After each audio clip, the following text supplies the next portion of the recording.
आज संविधान के निर्माता डॉक्टर भीमराव अंबेडकर का जन्म दिवस है। आज़ाद भारत के पहले कानून मंत्री रहे डॉक्टर भीमराव अंबेडकर एक अर्थशास्त्री, राजनेता और समाज सुधारक थे, जिन्होंने दलित समुदाय के अधिकारों के लिए लड़ाइयाँ लड़ी, जिन्हें अछूत माना जाता था। डॉक्टर अंबेडकर ने ही सर्वप्रथम महिलाओं व मजदूर अधिकारों की वकालत की थी। हालांकि इनके कारण उन्हें देश के कई बड़े नेताओं का तीखा विरोध भी झेलना पड़ा था।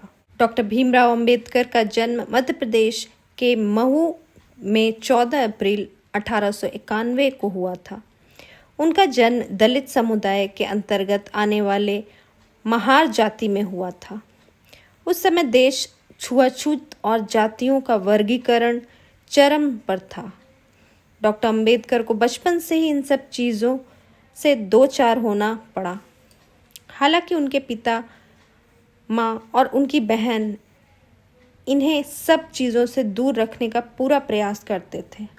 डॉक्टर अंबेडकर बचपन से ही कुछ अलग करने में विश्वास रखते थे। बताया जाता है कि वह शुरू से ही घर में सबसे कहते थे कि वह बैरिस्टर बनना चाहते हैं। बैरिस्टर बनना मानो उनका एक सपना था। डॉक्टर अंबेडकर का विवाह साल 1906 में रमाबाई से कर दिया गया। उस समय उनकी उम्र मात्र 15 साल थी। देश में उन दिनों बाल विवाह का प्रचलन चल रहा था।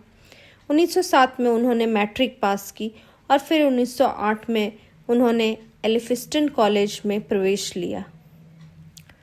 इस कॉलेज में प्रवेश लेने वाले वे पहले दलित छात्र थे। 1912 में उन्होंने बम्बई यूनिवर्सिटी से इकोनॉमिक्स व पॉलिटिकल साइंस में डिग्री ली। डॉक्टर अंबेडकर पढ़ने में बहुत तेज थे।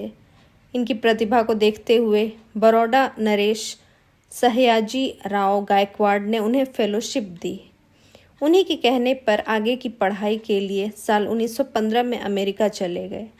न्यूयॉर्क की कोलंबिया यूनिवर्सिटी में उन्होंने एमए किया। उसी यूनिवर्सिटी से डॉक्टर भीमराव अंबेडकर ने पीएचडी भी किया। यह बड़ी खास बात है कि डॉक्टर अंबेडकर को डॉक्टरेट की 4 उपाधियाँ मिली। London University of Economics and Political Science, Osmania University ने उन्हें पहले डॉक्टरेट की उपाधि दी। बाद में कोलंबिया यूनिवर्सिटी ने फिर उन्हें एक डॉक्टरेट की उपाधि दी। डॉक्टर अंबेडकर पढ़ाई पूरी करने के बाद विदेश से वापस बड़ौदा आए और बड़ौदा नरेश के यहाँ उन्होंने नौकरी की। बड़ौदा नरेश के दरबार में उन्हें वित्तीय सलाहकार व सैन्य अधिकारी की नौकरी मिली। लेकिन डॉक्टर अंबेडकर ज्ञान के पिपासु थे, इसलिए उन्हें पढ़ाई के प्रति उनका लगाव बना रहा। डॉक्टर अंबेडकर बड़ौदा नरेश के यहाँ वित्तीय सलाहकार थे, तो उनका चपरासी भी उनसे छुआछूत का व्यवहार करता था। डॉक्टर अंबेडकर जब चपरासी से कोई फाइल मांगते तो वह फाइल लाने के बाद वह डॉक्टर अंबेडकर के पास फाइल फेंक कर देता। उसका आशय यह था कि यदि फाइल देते समय अगर गलती से डॉक्टर अंबेडकर ने उसे छू लिया तो वह अछूत हो जाएगा, क्योंकि डॉक्टर अंबेडकर दलित थे और उस समय दलितों को छूना पाप माना जाता था। डॉक्टर अंबेडकर की पिपासा शांत नहीं हुई। उन्होंने बड़ौदा नरेश की नौकरी छोड़ दी और फिर लंदन चले गए। वहाँ उन्होंने लंदन के लॉ के सबसे बड़े सेंटर ग्रेजिया से बैरिस्टर की डिग्री ली। चूँकि ये इनका सपना भी था, वह वहाँ से लॉ की डिग्री लेने के बाद वापस मुंबई आए और यहाँ Sydenham college of commerce and economics में राजनीतिक अर्थव्यवस्था के प्रोफेसर के रूप में नौकरी शुरू की। लेकिन इस भेदभाव ने उनका वहाँ भी पीछा नहीं छोड़ा। ये बहुत विद्वान थे, इसलिए उनके कई सहकर्मी उनका बहुत सम्मान भी करते थे, जबकि कुछ दलित होने के नाते उन्हें अच्छी दृष्टि से देखते नहीं थे।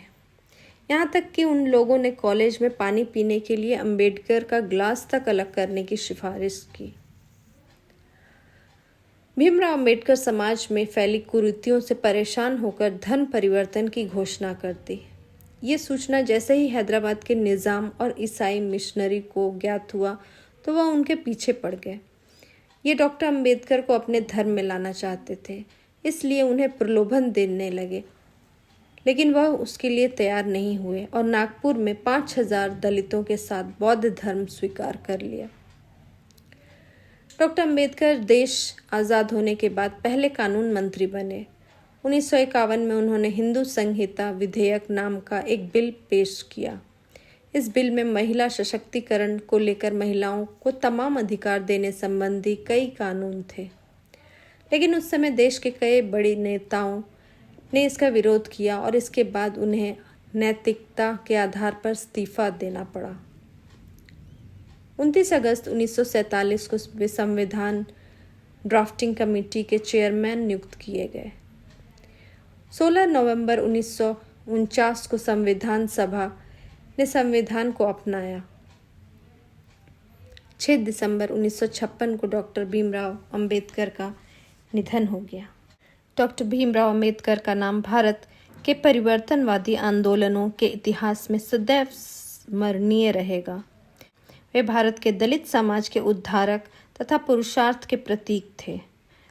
भारतीय समाज को अनंत काल से जाति वर्ण विभाजन के कारण हजारों भागों में विभक्त था। उसके स्वीकरण का जो सराहनीय प्रयास डॉक्टर अंबेडकर ने किया, वह भारतीय इतिहास का सुनहरा अध्याय है। डॉक्टर भीमराव अंबेडकर, जिन्हें बाबा साहब के नाम से भी जाना जाता है, भारतीय संविधान के निर्माता और समाज सुधारक थे। उन्होंने दलितों, महिलाओं और मजदूरों के अधिकारों के लिए पूरी जिंदगी संघर्ष किया। 63 साल की उम्र में अंबेडकर के निधन के थोड़ी देर बाद प्रधानमंत्री जवाहरलाल नेहरू ने कहा कि संविधान बनाने में डॉक्टर अंबेडकर से ज़्यादा ध्यान किसी और ने नहीं दिया और न किसी और ने उतनी परेशानी उठाई। लेकिन ये सारी समस्याएं डॉक्टर अंबेडकर के एक और दूरदर्शी भाषण को याद दिलाते हैं, जो उन्हें संविधान के संशोधित मसौदे को पेश करते वक्त दिया था। उन्होंने कहा था कि भारत में अल्पसंख्यकों ने बहुमत का शासन वफादारी से स्वीकार किया है।